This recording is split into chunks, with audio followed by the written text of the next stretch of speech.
developed by the CEC, which is a DW10. For the benefit of everyone, this test, just to clarify, it was not developed by a single company. It is actually a consolidated effort of the Coordinating European Council. And because of the anecdotal reports on power loss in Europe, this raised concerns and questions as to whether the existing engine tests are still suitable for the European passenger car population.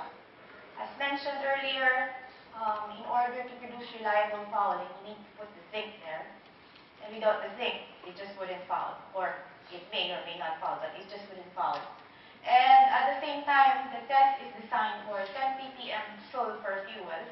So it's practically applicable to US, probably in Europe, but in Asia Pacific, I'll show you later that that may not be the situation. And for B10, there were cases of power loss, but consistently produced power loss may be a challenge, as presented earlier by Dr. Ronnie. The biodiesel is a complex product, and not all biodiesels are created equal. So it changes depending on the feedstock and depending on how it is produced. So you've seen this.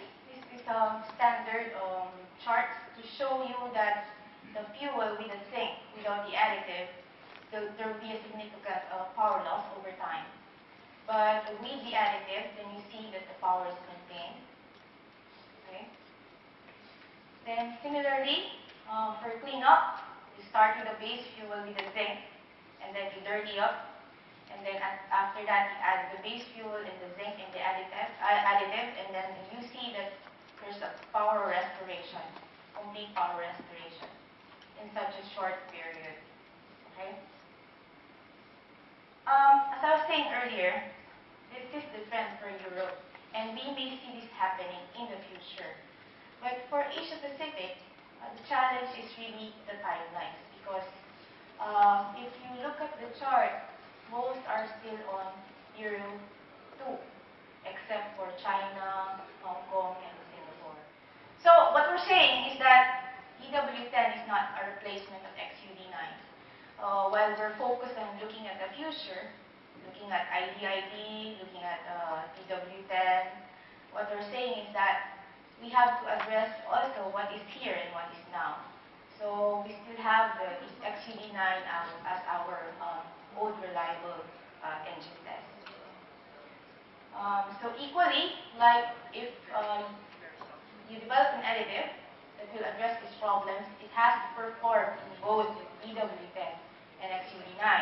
So it may be considered as an old test, but it's still a good tool to actually evaluate the comparative performance of additives and additive chemistries.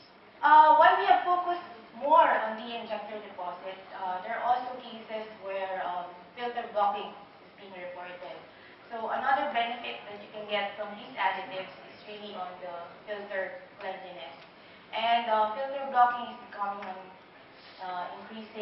there's an increasing concern on filter blocking, not just in temperate regions, but also in Asia Pacific probably. Because, as I've mentioned, not all biodiesels are manufactured in the same manner, and this is becoming a challenge.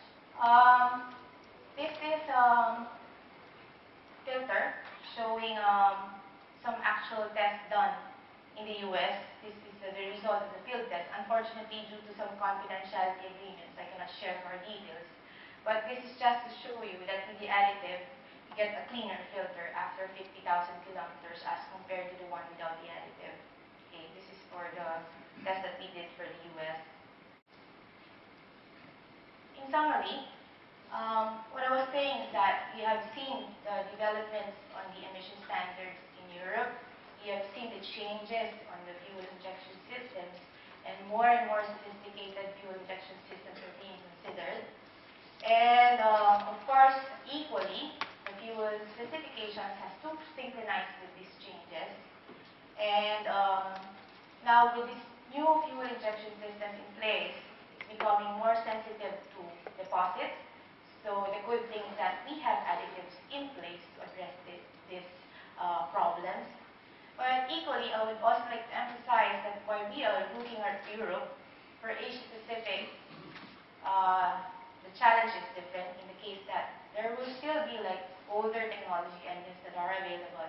So in short, the additive has to provide both DW10 and XG9 performance. Okay, so that's about it.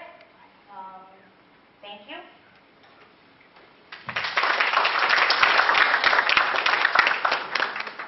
Thank you very much indeed. Any questions, please?